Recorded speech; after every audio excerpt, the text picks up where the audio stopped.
Hello everyone, welcome back to the channel and in today's video we are going to discuss about ETF. मैं आपको बताऊंगा ETF कैसे select करने चाहिए, कौन कौन से पैरामीटर्स चेक करने चाहिए ईटीएफ सिलेक्ट करने के लिए, एंड मैं आपको अपने ईटीएफ स्ट्रैटेजी बताऊंगा जिससे मैं एनुअली 18 to 20% रिटर्न जनरेट कर पा रहा हूँ। So without just wasting any further time, I just quickly share my screen and show you. I'll quickly go in the holdings and I'll search by the ETFs. First one is Nifty Bees. So you can see that I am able to generate 11% on the Nifty Bees. If I go mid bees I will be able to generate are close to 12%. And if I search for small cap, ADFC SML, so in this you can able to see I am able to generate 13% on this investment. For the current fiscal year, that is 2024, I am using Upstock and First Stock as my broker. So by using the strategy, you can see that by in just 6 to 7 month period of span, you are able to generate a handsome result. So let's just quickly get into the strategy. What is all it all about? So basically, we are going to talk about the ETF. ETFs are basically investment funds traded on stock exchange. It is pretty much like an stocks. They hold assets such as stocks, commodity bonds, and they track an underlying asset. So, firstly, I will explain you what is ETF. For this, I'll explain you by giving one example. Let's take example of Nifty Biz. For example, for Nifty Biz, underlying index is Nifty 50. In Nifty 50, there are 50 stocks. For example, if you invested 100 rupee in the Nifty Biz, and for the Nifty Biz underlying index is Nifty 50. So if you are investing 100 rupees, so out of 100, 11 will go to HDFC, 9 will go to Reliance, and 7 will go to ICCI. So basically, what it does, it replicate the investment weightage in the underlying index. Basically, I'm investing in two types of ETF. First is equity ETF that uh, track the underlying indices and invest accordingly. And second is commodity ETF that invest in gold base and silver base. And major parameters, like if you are investing in ETF, the major parameters you look at before investing. First is the liquidity. For me, liquidity is the topmost criteria for deciding an ETF, because liquidity is what we define. For example, if we have purchased ETF and we need to sell that, but in case there is no liquidity, then we will not able to sell that product. So first thing, we have to check the liquidity, and second thing is that expense ratio. We have to check the expense ratio, the minimum is the better. And third is the tracking error. Tracking error is basically, for example, the underlying asset. For example, Nifty is giving 10% result, but if we have invested in Nifty biz, it should give the same result as compared to underlying index, but there can be a tracking error. So that tracking error should be minimum, so we will get the maximum benefit out of our investment.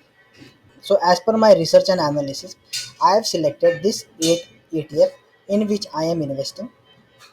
So if you can see this, I have plotted expense ratio and tracking error for each of the ETF. For example, bank B, this is the symbol. If you search in the upstock with the bank base, it will come. And it, for this underlying asset is bank nifty, so it tracks bank nifty. And if you can see, the expense ratio for the bank B is 0.19%, and where you compare to the expense ratio in the category compared to other ETFs, it is around 0.26%, and the tracking error is 0.07%, and whereas you compare to the market, it is 0.4%. And for this tracking purpose, the best application I can suggest is the ticker tape. For example, if you go to the ticker tape, search for the bank please, so you can see the current NAV. It is tracking a Nifty Bank Index.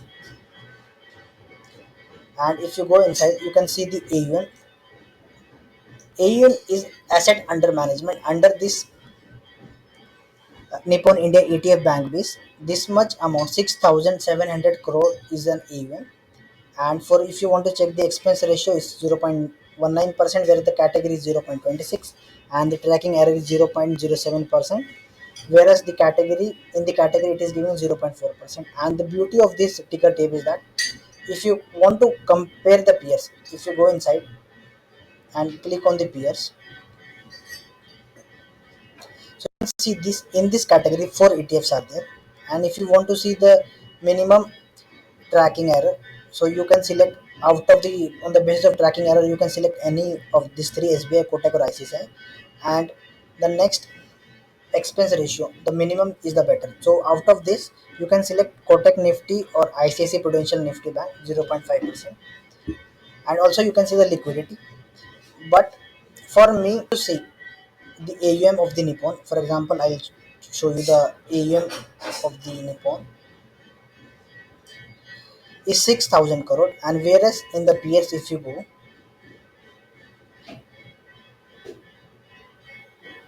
for example, according to this, Kotak or ICICI is the best. If you check on the Kotak, let's just go in the, let's just open the Kotak one. The asset under management is less than the Nippon. For my main hypothesis is that the higher the AUM, the higher the trust of the investors, and higher will be the liquidity. So my first priority in selecting the ETF is the AUM. The highest AUM will have the highest liquidity. And then secondly, I give preference to expense ratio and the tracking error, because I have invested in this. So I am practically showing you what I am doing and how much return I am able to generate. So the in this manner you can track the Nifty Bs, and also Nifty Bs, Junior Bs, small cap, mid cap, Sensex Bs, Gold Bs, and Silver Bs you can invest. And also one thing, these are the equity related and these are the commodity related. And if you do the analysis by investing in gold Bs or silver Bs, for me it is working as an hedge. For at any point of time if market is crashing, then gold or silver investment act as an insurance or a hedge, and it will compensate the loss which I am getting from the equity investment. So if you smartly diversify your investment in the commodity and equity section, so it will somewhat give you a hedge during the time of crash or during the time of volatility. So basically 20 to 25% of your investment should go into the commodity and rest should go into the ETFs for getting maximum benefit and managing the volatility. What I am doing, so basically we are dividing our investment into chunks of 25,000 each. For example, out of the ETF which I've shown, we have to track that on daily basis. And if you have seen the crash in that ETF is more than 1%, then you have to invest 25,000 in that ETF. I daily basis come on this Upstock account. In the morning, I check all the ETF, and if there is a fall more than 1%, then I invest 50,000 in that specific ETF. And I will also show you my account on which I have taken the trade basis on this analysis. So I'll just go into that. And recent trade I took on the in the at the time of election I took one trade.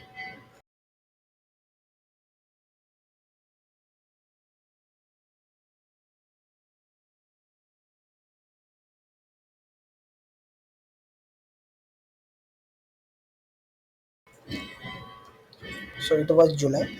For example, if you can see this on 4th of July, I have took the position is Nifty Bs of approximately 50,000, because at that point of time it has fallen more than 1%. And also if you can see I've also took some position in bank Bs also, and it is around to 30 to 40k. And also I've taken the position in Nifty mid cap, it was around to 24k. And if you see on the 4th of July, the market was crashed more than 1%, so I took this position based on this criteria. So basic is that you have to create a watch list for all these ETFs. And if at any point of time the crash is more than 1%, then you have to invest 25,000 And by doing this, I've earlier shown you that in a mere 5 to 6 month of span of time, you are able to generate close to 11 to 12%. So annually, if you can see, you are able to generate by using the strategy 20 to 25% of return by using this simple strategy. And if you find this video helpful, please like, share, and subscribe.